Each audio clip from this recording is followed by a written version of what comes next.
One handle, two platforms. That handle is the only fingerprint they can't forge. If anyone DMs you for money, wallets, VIP access, or signals, it's a scam. I sell nothing, ever. Now type setup in the comments if you're actually locked in, because this is one of those rare collisions where silver at $83 is either the floor that launches the next leg or the trapdoor that wipes out late conviction. Trump's new 10% tariff, Iran war escalation, a strong dollar, and silver sitting in the low 80s. Stop. This matters because the crowd is going to do what the crowd always does. They'll look at silver at $83 and say one of two emotional things. Silver is dead. Or silver to $300 tomorrow. Both reactions get farmed.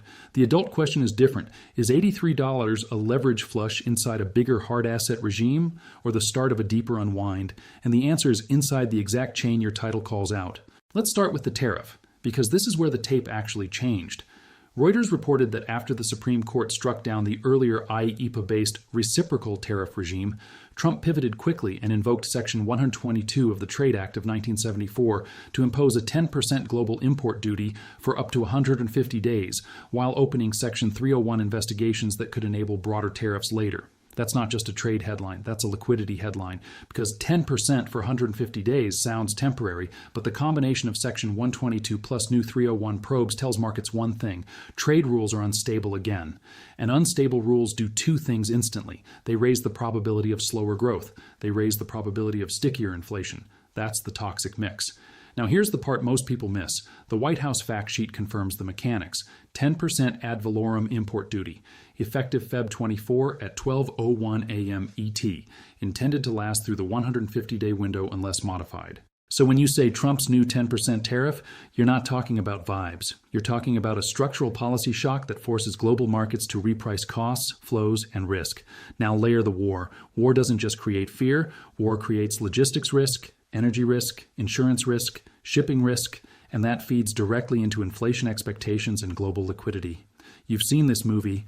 Oil risk premium jumps, volatility spikes, and global portfolios start de-risking. Now the strong dollar part, this is where your title becomes lethal. The dollar is not strong in a stress regime because it's popular. The dollar gets strong because it's the settlement currency for everything the world needs in a crisis. Oil is priced in dollars, shipping invoices are in dollars, insurance is priced in dollars, margin calls are paid in dollars. So when stress hits, the world hoards dollars. That is the dollar weapon, not a conspiracy weapon, a settlement weapon. And the moment dollars get hoarded, global liquidity tightens. And when liquidity tightens, silver gets hit first, because silver is not gold. Gold is the clean hedge. Silver is the high beta hedge. Silver is thinner and more volatile, and it's often held through leveraged paper instruments, so it becomes the sell button when risk desks tighten. Now let's pin silver to the screen. Trading Economics shows silver falling sharply in this window, with prints in the low 80s on March 3rd, around 82.94 in one update snapshot. So yes, silver at $83 is not theoretical. It's the stress print. Now here's the truth that separates real market education from internet drama. Silver at $83 is not cheap. Silver at $83 is a test of exhaustion, because a silver dump at this point can be one of two things. A, the thesis broke, demand disappeared, and the market is unwinding.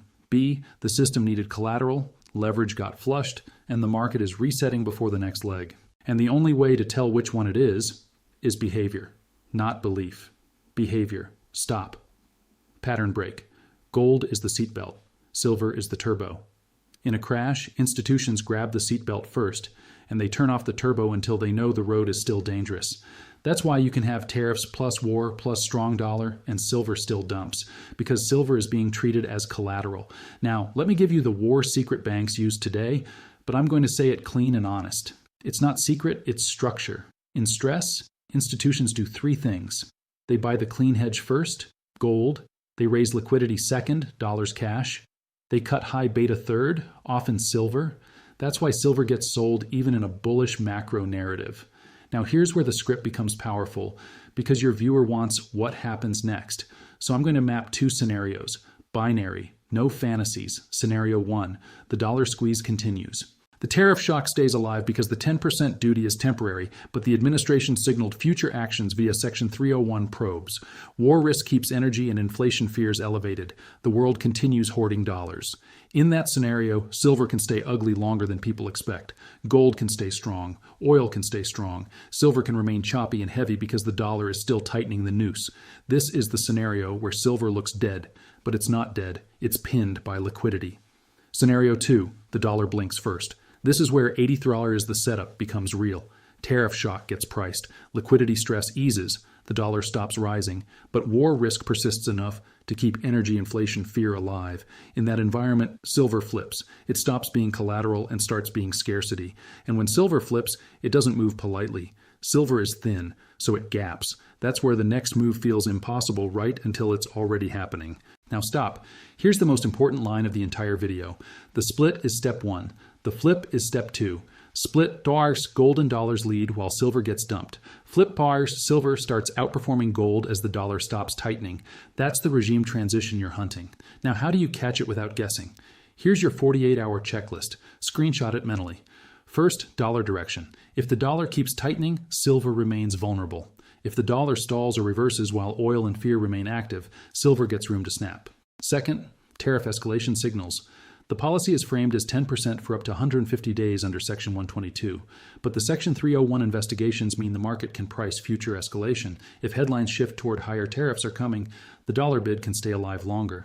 Third, silver rebound speed around the low 80s. Trading Economics feed shows silver probing the low 80s, around 82.94 in one snapshot. The question is not, is it low? The question is, does it bounce fast? Fast rebound. Mechanical selling ended plus buyers waiting. Slow bleed, demand not committed, plus unwind continues. Fourth, gold versus silver relationship. Gold holding up while silver keeps lagging means gold. First fear remains in control. Silver beginning to outperform on up days and refusing to underperform on down days is the flip. Fifth, keep the macro frame. Tariffs create trade friction and uncertainty. War creates energy risk and inflation fear. Those two together create volatility, and volatility creates margin pressure. So the sequence isn't random, it's wiring. Now I'm going to close the loop. Why does this feel like a setup instead of a collapse? Because silver doesn't bottom when you feel smart. Silver bottoms when you feel embarrassed. When you say, I'm never touching this again. That's the emotional exhaustion zone. And the low 80s is exactly where that emotional exhaustion happens in this regime, because everyone who chased $100 is now sick to their stomach. That's when sellers run out, if the selling was forced. That's why rebound speed matters. Now we close OG style. 3 takeaways. 1. Reuters reporting shows the 10% tariff is a global import duty under Section 122, designed to be temporary up to 150 days, but paired with new probes that keep escalation risk alive. 2. The White House fact sheet and TradeWatch legal summaries confirm the policy is real, broad, and time-bound, meaning markets must reprice trade and inflation risk immediately. 3.